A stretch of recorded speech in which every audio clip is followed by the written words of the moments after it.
Tasmania Talks with Mike Oloughlin, weekday mornings from 9.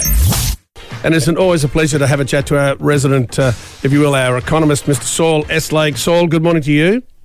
Good morning, Mike. Thanks for having me on the program again. An absolute pleasure. Well, it's finally happened.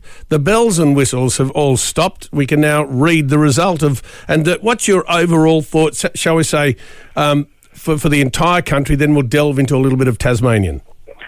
Well, for the entire country, it's one of those rare occasions when what the government of the day thinks is politically advantageous is also, by and large, good economic policy. That is the right mix of things for the economic circumstances in which we find ourselves. And by that I mean that this could well be the last budget before the next election. The election has to be held, I think, by about the 21st of May next year. It'll be an early one, though, Saul, won't it? This does sound like an election budget to me. Well, yes, indeed. I mean, Mr. Morrison, the Prime Minister, has said that he's a, quote, full-term guy, unquote, that he doesn't want to go early. And, you know, he may draw mixed messages from what's happened down here to a Premier who went early. I guess, you know, probably he's got back with the majority he wants, but we won't know that for sure until maybe later this afternoon or tomorrow morning. But he certainly didn't increase his vote or his position in Parliament in the same way that premiers of Queensland and spectacularly Western Australia did when they were meant to go. But I mean, anyway, you know, it may well be the last budget before the next election. If it isn't, they'll have to pull it forward again to April like they did in 2019. So in those circumstances, you wouldn't expect a government to be cutting spending or raising taxes. You'd expect it to be doing the opposite, and that's what they've done. But also, as the Treasurer, I think, quite rightly said about 12 days ago, Australia, although it's done very well in coping with COVID-19, and we've done better than most economies in terms of having a shallower recession and recovering from it more quickly, we're just about the only advanced economy in the world, along with New Zealand, where more people are working now than they were before the recession hit at the beginning of last year. So we've done well, but we're a long way still from where we want to be. And what he said is that we're now not going to embark on the task of what he calls discretionary budget repair, that is consciously cutting spending and or raising taxes to get the budget back to surplus, until the unemployment rate is comfortably below 5%. I'm paraphrasing him, but that's, I think, what he meant. And that means that for the first time in almost 20 years, monetary policy is administered by the Reserve Bank, and fiscal or budgetary policy is administered by the federal government are working in harmony. Which is unusual. Common target. That's exactly right. I mean, one of the reasons, and it's clearer perhaps in retrospect now than it was at the time, one of the reasons why the Australian economy had been stagnating over the 5 years or so prior to the pandemic, with, you know, growth of barely 2 point something, unemployment seemingly stuck above 5%, and wages stagnating, and inflation below the Reserve Bank's target for 5 years in a row. One of the reasons for that was that although the Reserve Bank was intermittently cutting rates in order to engender faster economic growth and lower unemployment and higher inflation, that effect was being offset by the coalition federal government's ongoing pursuit of a budget surplus. And, you know, in that sense, when you've got the two major engines of economic policy pulling in opposite directions, it's not surprising that you don't get to where you want to go, or that one side does and the other one doesn't. But now, as I say, we've got both of them pointing in the same direction, at least for the next couple of years, which makes it more likely that we're going to get to where they both want to go, which is an unemployment rate of 4 point something. And as the Treasurer said, both in his speech last night, and it's spelled out in more detail in the budget papers, except for a brief period before the global financial crisis, when we had 1 month when the unemployment rate was actually 3.9 and about a year when it was 4 point something, except for that period, we haven't had a sustained unemployment rate of 4 point something or less since, you know, the early days of Gough Whitlam's prime ministership. And, you know, for a lot of listeners, that's an awful long time ago. It is. Now, the spending spree, 250,000 jobs in 2 years, as you said, driving unemployment down. This is, probably as you've just mentioned, the biggest financial shock since the Great Depression. But I want to talk about GST because Tasmania's slice of the GST is going to be, and correct me if I'm wrong, $400 million bigger than expected in the last federal budget. Now, it's going to come in, I think it's $2.8 billion for this financial year and growing to $3 billion next year. But WA still is the standout, isn't it? This is just, it just seems to be so, well, dare I use the word unfair for what happens in WA? Well, I think it is from the perspective of the rest of the country. Yeah. The Western Australians have been saying for 15 years that there's something unfair about a system that, although it benefited them for 75 years, now expects them to put into the pot rather than take out of the pot, given that they've become, since about 2008, the richest state in the country, and by a bigger margin than New South Wales or Victoria were ever the richest state in the country when, in the years that they were. In other words, as I do say over in Perth as well as here, the Western Australians are a little bit like a pensioner who wins the lottery and then complains about losing the pension and having to pay income tax. So this is complicated, but in response to all the whinging that the Western Australians have done over the years about how, quote, unfairly, unquote, they've been treated by a formula that was set up for them in the 1930s, the Morrison government imposed on the states and territories in 2018 changes in the way the Grants Commission is asked to carve up the revenue from the GST. Since the early 80s, the Grants Commission had recommended a distribution of whatever federal money was going around. Prior to the GST, it was untied general purpose grants, but since 2000 it's been shares of the GST. They've recommended a distribution that would allow each state and territory to provide public services to its people of the same standard as those that could be provided by the richest state in the nation, whichever state that happened to be, provided they made a similar effort to raise revenue from their own tax and other sources. And they made those calculations after taking account of differences in each state or territory's capacity to raise revenue and in differences in each state's need to provide services. So, for example, the Northern Territory gets a lot because they have a very large Indigenous population. We get more because we have an older and sicker population, and we have less capacity to raise payroll tax because our wages are lower than in other states. Western Australia has an unparalleled capacity to raise money from mineral royalties. New South Wales has more capacity to raise money from land tax and stamp duty because their property values are much more expensive, etc. So they take all those things into account. And that's the main reason why Tasmania has done relatively well out of the GST revenue sharing arrangements. But because of all this whinging from Western Australia, the Morrison government changed the goalposts in two ways. First, they said that instead of raising the capacity of every state to provide public services to that of the richest state, it would instead be raised to the stronger of New South Wales or Victoria, which these days is always New South Wales. And the second thing they said was that irrespective of what might come out of that calculation, no state or territory could get less than 70%, and then it will go next year to 75% of what they would have got if the revenue had been carved up on the basis of population shares, that is, on an equal per capita basis.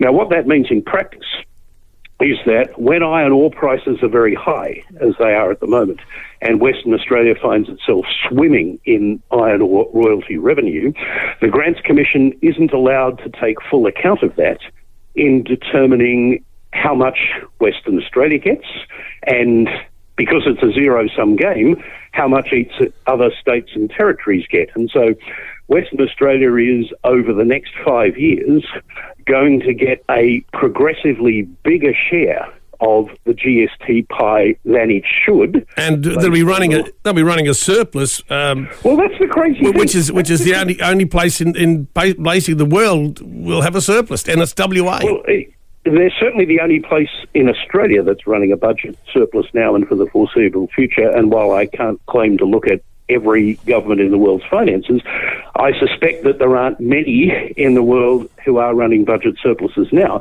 But the federal government said that for 5 years from the phasing in of these new arrangements in the coming financial year, they will put extra money into the pot so that no other state or territory would be worse off as a result of this deal that's been done to benefit Western Australia. And the cost of that, as revealed up the back of budget paper number 3 for the next 4 years, is now going to be $7.6 billion. In other words, the federal government is going to have to borrow $7.6 billion more than it otherwise would in order to compensate the eastern states and territories for the loss of revenue they would otherwise have sustained in order to transfer $7.6 billion to Western Australia that they shouldn't be getting. Now, the risk, that's outrageous, that the Fed has to borrow even more to transfer money to, what may well be the only government in the world that's running surpluses, thanks to iron ore being $200 a tonne. And it's not like the Western Australians have done any hard work to produce that outcome. That's the Chinese wanting lots of iron ore and the Brazilians not producing as much as they normally would.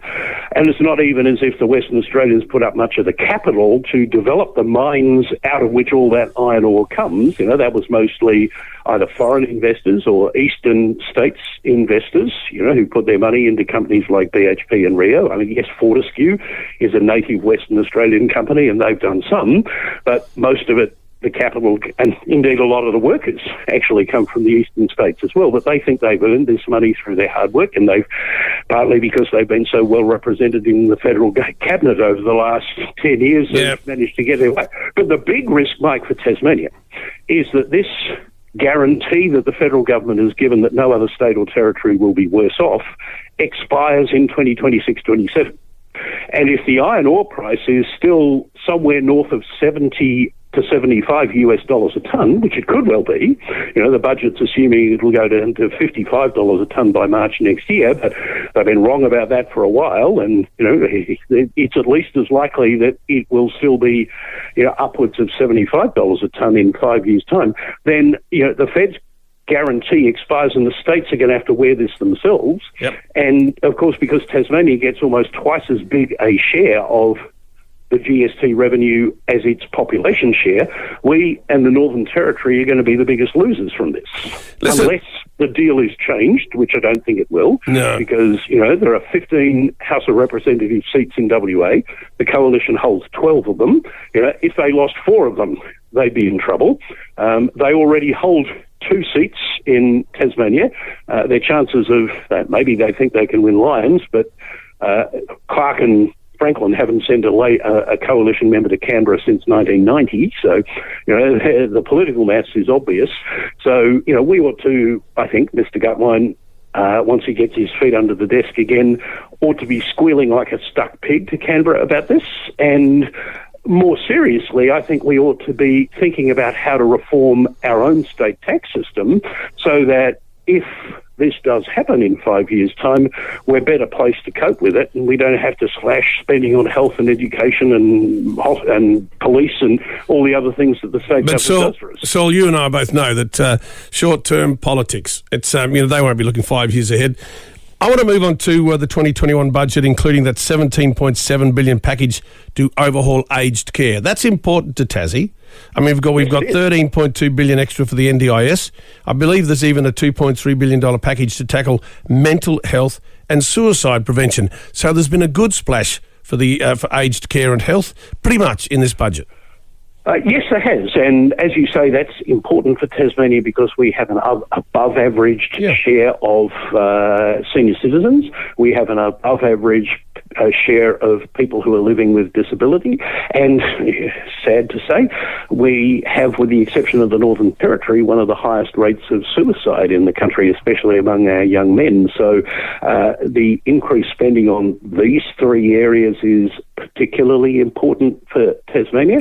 And, in the case of aged care, for example, what I think the budget measures mean is, first of all, that more of our senior citizens will actually be able to stay in their homes for longer, which they almost all want to do. Yeah. And those who do have to go into residential or institutionalised aged care will get better care. And it would seem by better trained and better paid staff than has been the case at the moment. So there's a lot to like about that. There's some criticism from people who know far more about aged care than I do that says that what the government's proposing, large as it is, still falls short of meeting all of the recommendations of the Royal Commission. But, I'm not really in a position to judge that. It's still an awful lot of money. The only question I raise is that precisely because it is an awful lot of money, at some point, and it doesn't have to be now, but at some point in the next 4 or 5 years, we're going to have to figure out how we're going to pay for this and who's going to pay for it. Well, it'll be $1 trillion gross debt, and Australians will be paying it off for a generation. You've got to think it's going to be probably the younger generation, which is then why I think in this budget they've given them the opportunity to upskill. There's an extra 163,000 free and low-cost training courses with a $500 million boost to Job Trainer. So that's good news. And then you've got tax cuts. You've also got, this is why I think it really seems like an ice cream shop of a budget. You've got, for single parents, Help Buy a Home, the $10,000, or 10,000, I should say, single parents will be able to get help buying a home with a deposit as low as 2%, which I heard, which is amazing. I've got my reservations about these things. I mean, most of the things on that list that you were listing off, I'd say, yep, that's good, and you can see how that will, in particular, benefit people here in Tasmania. 10,000 single parents isn't very much. I don't know the exact number of single parents across Australia, but I suspect you could put at least one more nought, if not two noughts on the end of it, and you still wouldn't have counted all of them. So it's a bit of a lottery, to see which 10,000 out of all the single parents in Australia who would be eligible for a scheme like that actually get into it. But, if you combine that with, the proposal to allow people to take 50,000 rather than 30,000 out of their super and extending by 10,000 the number of people who can get home loans with only a 5% deposit down. There are kind of two things that concern me about this. The first is that I don't think it's a good idea to be getting people into home ownership with such little equity of their own. One of the lessons that we ought to have learned from America's experience in the lead up to the financial crisis of a dozen or so years ago is that this is a recipe for trouble. That people who take out loans with tiny deposits are at significant risk to themselves, and their lenders are at risk in the event that house prices fall. And given how much house prices have risen, especially in Tasmania over the last few years, it's kind of crazy that house prices down here in Hobart, for example, are higher than they are in Brisbane and Perth, which have 10 times as many people as we do, or Adelaide, which has 5 times as many people. That's probably not sustainable in the long term. So encouraging people to buy homes owing up to 98% of the starting value of the property is, I think, risky. But more importantly, we've got almost 60 years of history that tells us that government schemes that in effect allow people to pay more for housing than they otherwise would, which is what schemes like first homeowner grants and withdrawing more cash from your super fund allow people to do. All they do is push up the price of housing. They do not result in an increased proportion of the population owning homes. We started doing this, that is, giving cash to people to pay more for housing than they otherwise would, back in the early 1960s when John Howard, when he was president of the New South Wales Young Liberals, managed to convince Bob Menzies to introduce the first of the first homeowner grant schemes. And I don't think it's a coincidence that the home ownership rate in Australia peaked at 72% in 1966 and has been going down ever since, to the point where at the 2016 census it was lower than it had been at any census since the census of 1954.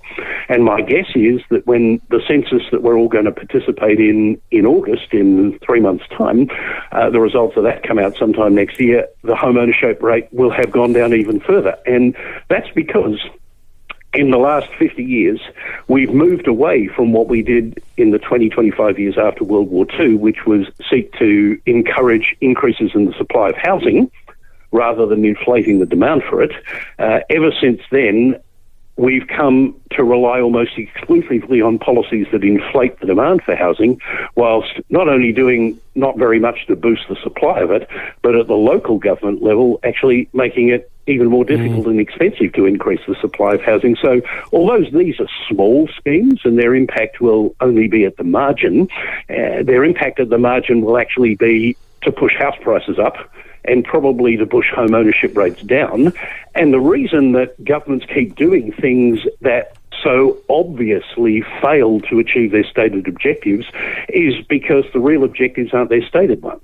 You know, in any given year, there are about 100,000 people who succeed in becoming homeowners for the first time. And those people want the government to do things that stop house prices going up so quickly so that they can get into the market. But as soon as they become homeowners, they join the 11 million other Australians who already own at least one property. You know, there is more than 2 million who own two or more properties. And the last thing those 11 million Australians want governments to do is anything that stops the price of their homes going up. And so, you know, you've got roughly 100,000 people each year who want the government to stop pushing house prices up, and 11 million people, all of whom vote, who want the government to keep pushing house prices up even faster. Even the dumbest of our politicians can work out where the votes are in that calculation. Listen, I want to finish on a couple of quick points.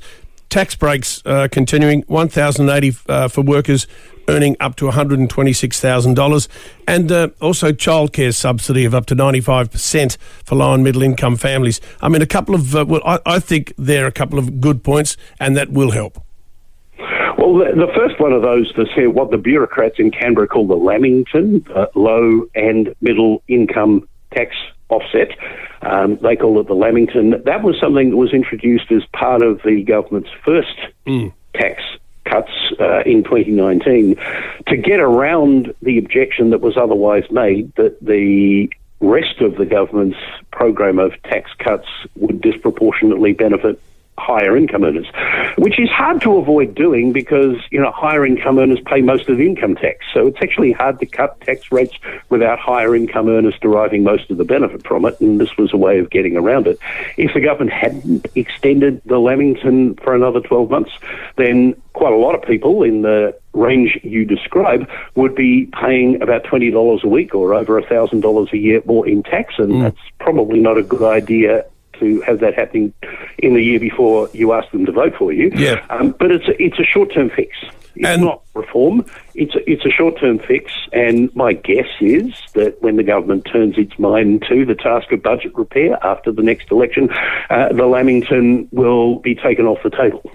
Well, we'll have to finish it up there. Saul, I appreciate your time, though. I've got a couple of more chats coming up, talking budgets with Stephen Jones and Simon Birmingham, so that should be interesting in itself. And I do appreciate your time, as always, Saul Eslake. That's a pleasure. Our economist, I appreciate it. You and your listeners. And we'll talk again in the near future. Thank you, Saul. Tasmania Talks with Mike Oloughlin, weekday mornings from 9.